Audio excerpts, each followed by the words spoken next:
Hello, you made it back. I don't know why I did that. That seems a little weird, but chances are you weren't watching anyway, so now you have to record it and find out what I did or rewind it. Welcome to the podcast. This is called De-Churched. You may have just seen I changed that recently. I came up with that idea because I really feel called to people who have been de-churched. You know who Jesus is, you know who God is, you know what the Bible is, you know what church is, and you don't want any part of the church because they've hurt you. I get that. And I've been hurt by the church. I know a lot of people that have been hurt by the church. And my goal is to really help you become de-churched. Church that you experienced is not really what God wanted you to experience. Those were people. I'm a person, I'm a pastor. Every pastor I've ever met is just a person, and we make mistakes. Sometimes we treat people terribly. Sometimes we misunderstand scripture. Sometimes we misunderstand people and what they're going through. And so we give bad advice and we say the wrong thing or we lead them in a wrong direction. These are because we're all fallible human beings. So I love the local church. Don't get me wrong. I think you should go. I belong to one. I love pastors. I still think it's a very important thing to be.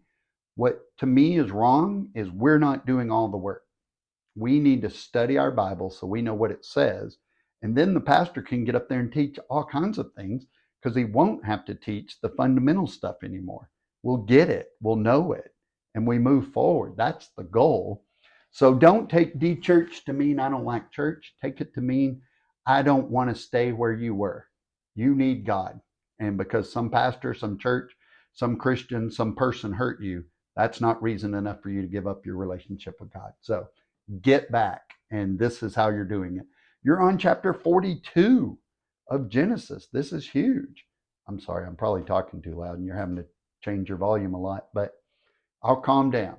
Chapter 41 was so important because it tells us how we got to the slavery and a lot of the other things that happened. Now we're going to bring Joseph's brothers back to Egypt and we're going to find out how they got there. So let's jump right into chapter 42 in Genesis. And I'm going to read it from the New Living Translation because I think it just kind of flows a little bit easier. But by all means, compare translations. It always helps. Verse 1, chapter 42. When Jacob heard that grain was available in Egypt, he said to his sons, "Why are you standing around looking at one another? I've heard there's grain in Egypt. Go down there and buy enough grain to keep us alive. Otherwise, we'll die." So Joseph's 10 older brothers went down to Egypt to buy grain, and somebody forgot to silence their phone. So let's go back. So Joseph's 10 older brothers went down to Egypt to buy grain. But Jacob wouldn't let Joseph's younger brother Benjamin go with them for fear some harm might come to him. So Jacob's sons arrived in Egypt along with others to buy food for the famine in Canaan. For the famine was in Canaan as well. Since Joseph was governor over all of Egypt and in charge of selling grain to all the people, it was to him that the brothers came. When they arrived, they bowed before him and their faces to the ground. Joseph recognized his brothers instantly, but he pretended to be a stranger and spoke harshly to them. "Where are you from?" he demanded. "From the land of Canaan," they replied. "We have come to buy food." Although Joseph recognized his brothers, they didn't recognize him, and he remembered the dreams he had had about them many years before. He said to them, "You are spies. You have come to see how vulnerable our land has become." "No, my lord," they exclaimed. "Your servants have simply come to buy food. We are all brothers, members of the same family. We are honest men, sir. We are not spies." "Yes, you are," Joseph insisted. "You have come to see how vulnerable our land has become." "Sir," they said, there are actually 12 of us. We, your servants, are all brothers, sons of a man living in the land of Canaan. Our youngest brother is back there with our father right now, and one of our brothers is no longer with us. But Joseph insisted, "As I said, you are spies. This is how I will test your story. I swear by the life of Pharaoh that you will never leave Egypt unless your youngest brother comes here. One of you must go and get your brother. I'll keep the rest of you here in prison, and then we'll find out whether or not your story is true. By the life of Pharaoh, if it turns out that you don't have a younger brother, then I'll know you are spies." So Joseph put them all in prison for 3 days. On the third day, Joseph said to them, I am a God-fearing man. If you do as I say, you will live. If you really are honest men, choose one of your brothers to remain in prison. The rest of you may go home with grain for your starving families. But you must bring your youngest brother back to me. This will prove to me that you are telling the truth, and you will not die. To this they agreed. Speaking among themselves, they said, clearly we are being punished for what we did to Joseph a long time ago. We saw anguish when he pleaded for his life, but we wouldn't listen. That's why we're in this trouble. Didn't I tell you not to sin against the boy? Reuben asked. But you wouldn't listen, and now we have to answer for his blood. Of course, they didn't know that Joseph understood them, for he had been speaking to them through an interpreter. Now he turned away from them and began to weep, for he regained his composure. He spoke to them again. Then he chose Simeon from among them and had him tied up right before their eyes. Joseph then ordered his servants to fill the men's sacks with grain, but he also gave secret instructions to return each brother's payment at the top of his sack. He also gave them supplies for their journey home. So the brothers loaded their donkey with the grain and headed for home. But when they stopped for the night, and one of them opened his sack to get grain for his donkey, he found his money at the top of the sack. Look, he exclaimed to his brothers, my money has been returned, and it's here in my sack. Then their hearts sank. Trembling, they said to each other, what has God done to us?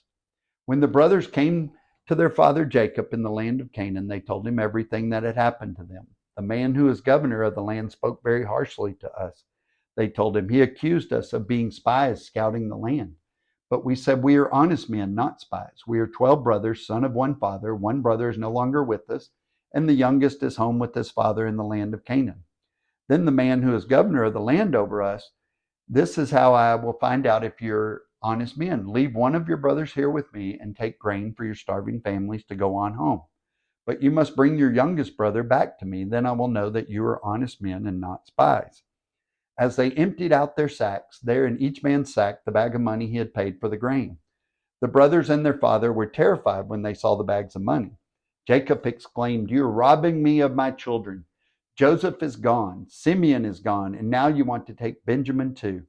Everything is going against me. Then Reuben said to his father, you may kill my 2 sons if I don't bring Benjamin back to you. I'll be responsible for him, and I promise to bring him back. But Jacob replied, my son will not go down with you. His brother Joseph is dead, and he is all I have left. If anything should happen to him on your journey, you will send this grieving white-haired man to his grave. It's also a great thing to tell your other kids that if you lost one kid, that would be devastating and you would lose everything. That's good parenting there. So it's really crucial that the Nile overflow, because when it overflows its banks, it leaves a lot of minerals and sediment and vitamins for the land. And it overflowed the land, it watered it too. So the Nile didn't dry up, it just didn't overflow. It didn't produce the abundance. So low rainfall for years in Egypt and in Canaan caused a big problem, because usually it would happen in one or the other.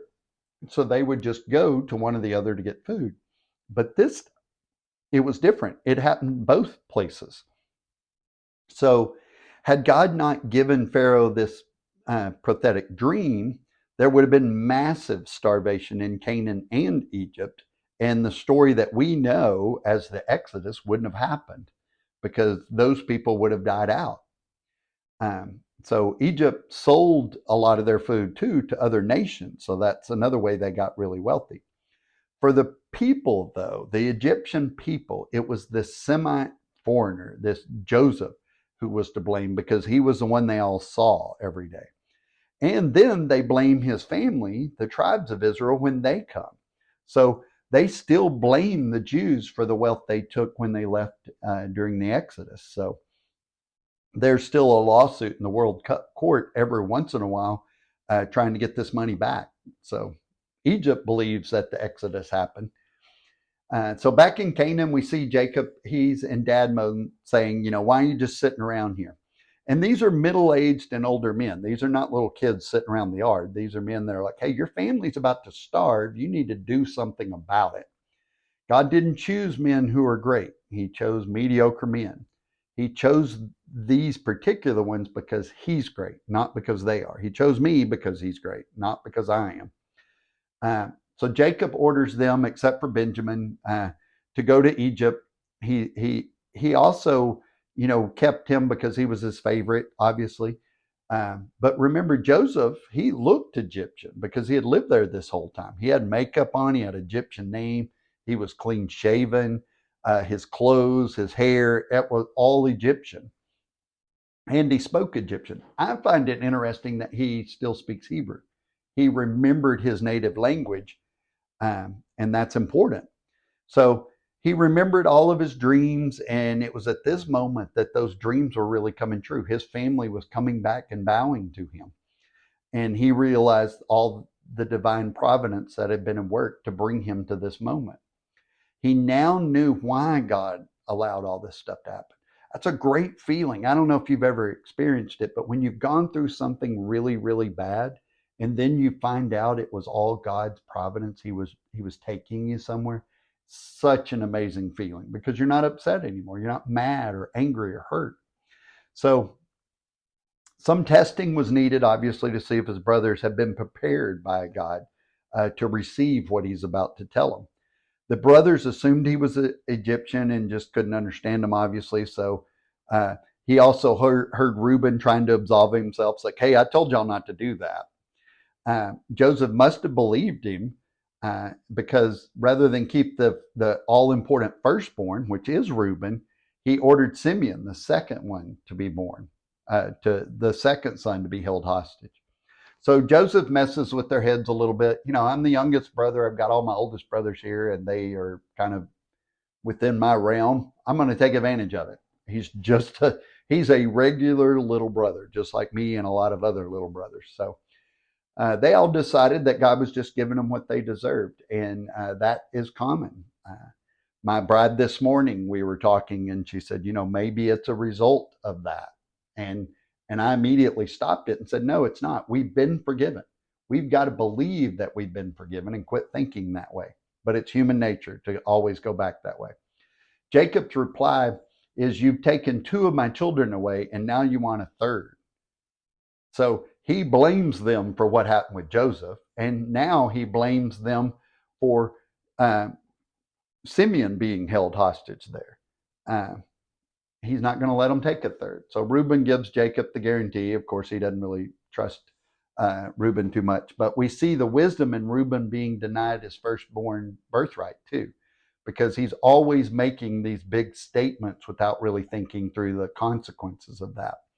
And he makes promises based on emotions, not logic. So we won't hear from Reuben anymore. He's set aside, and we'll hear from Judah more. And from Judah is where the Jews come from, and it's where Jesus comes from. So Jacob doesn't trust any of these sons anymore. His level of trust in his middle age and older sons doing the right thing is pretty much gone. So that's chapter 41, and a whole new era of the Hebrew people, the Egyptian people, come together now as they all join each other in Egypt. And that is not even remotely close to where the problems stop. It's where we get a whole bunch of new problems. So that's chapter 42. God bless you. Thank you for joining us. Love God, love people, and change the world.